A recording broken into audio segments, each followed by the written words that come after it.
Sebelum melanjutkan, jangan lupa subscribe dulu, terima kasih.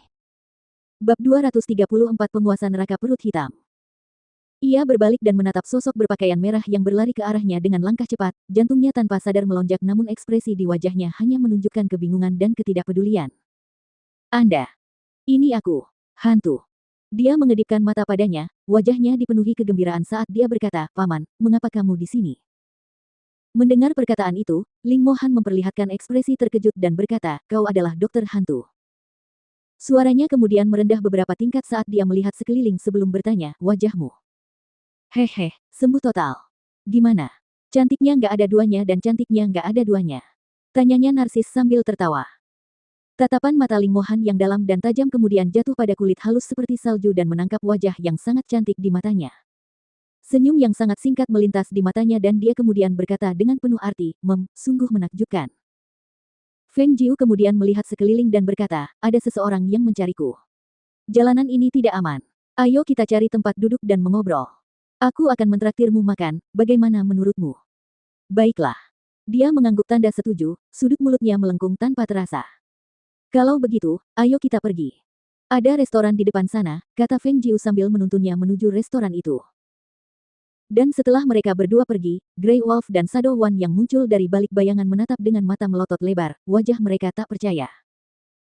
Grey Wolf kemudian mulai berkata dengan bergumam, "Tuan berkata bahwa dia punya cara untuk membuat dokter hantu muncul. Aku tidak menyangka kalau cara itu benar-benar akan membuat dokter hantu muncul."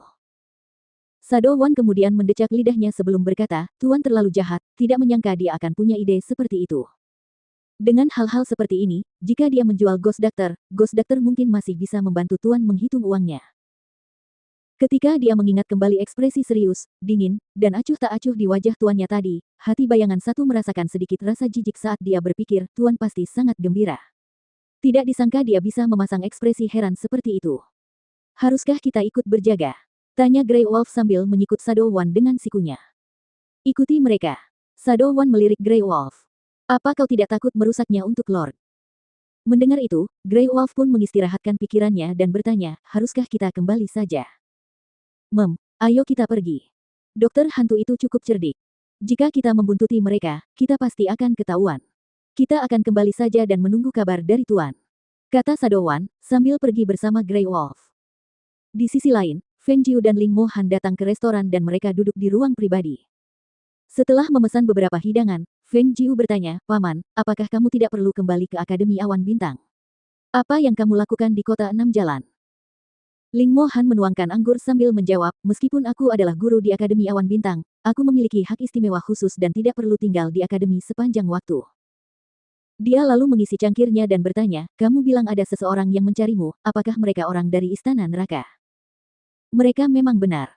Penguasa neraka itu bagaikan roh yang sedang bersedih yang tidak bisa kau singkirkan. Aku berhasil melarikan diri dan dia memutuskan untuk mengejarku sepanjang jalan ke sini, di mana aku benar-benar menabraknya. Untungnya, aku bisa lolos lagi." Feng Jiu kemudian melanjutkan perkataannya dengan gembira, "Jika ingin menemukan seseorang di Kota Enam Jalan ini, bahkan jika dia adalah penguasa Istana Neraka, aku rasa itu tidak akan semudah itu baginya. Semangat kesal yang tak bisa kau singkirkan." Menurunkan matanya, sudut mulut Ling Mohan melengkung ke atas. "Konon, penguasa neraka sangat misterius dan banyak orang belum pernah melihat wajah aslinya. Kau telah ditangkap begitu lama, apakah kau sempat melihatnya?" "Saya melihatnya, dan meskipun saya tidak seharusnya mengatakan ini, penampilannya akan membuat orang-orang tergiur. Namun, dia terlalu berbahaya dan hanya boleh diamati dari kejauhan, tidak boleh disentuh dari dekat." Dia mendesah berat dan menggelengkan kepalanya saat mengatakannya, wajahnya sangat menyesal. Dan Ling Mohan yang mendengar perkataan itu merasakan sudut mulutnya berkedut, lalu melirik sekilas ke arah wanita yang penuh nafsu namun pengecut itu, seraya tersenyum penuh arti pada dirinya sendiri.